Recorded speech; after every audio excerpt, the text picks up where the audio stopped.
Happy birthday to you. Anna, happy birthday. It's your birthday. Anna, happy birthday. Anna, happy birthday. Anna, happy birthday. Anna, àbá ọyọ̀ kò lè lọ́dún sí i. Àdìpé ọjọ́ ayọ̀ rẹ̀ máa lè nìjẹ́. It's your birthday. Special day máa lè nìjẹ́ tá a bá rẹwọ̀n obìnrin. Purchase your tracks today. 2nd of August.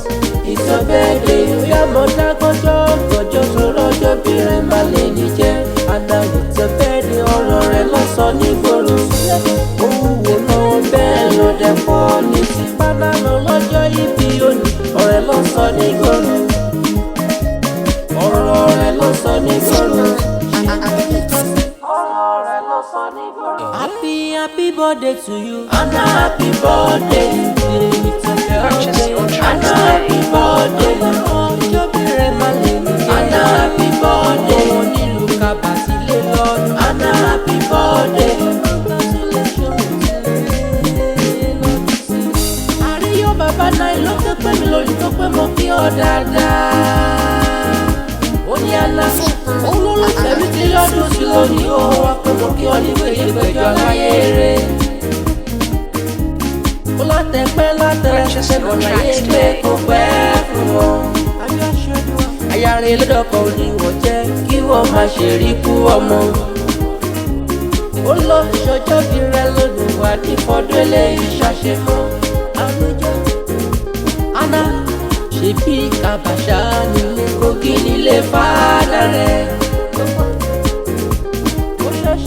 Ẹ̀yin lọ́mọ ọdẹ nídò ọmọ àmúkòkò mọ́dẹ.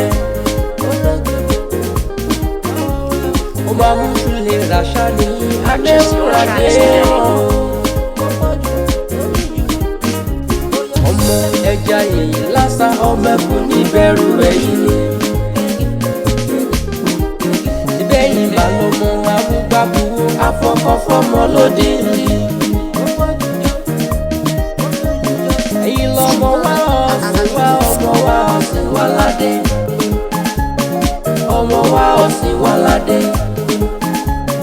Purchase your Ọmọ tracks ẹ̀ today.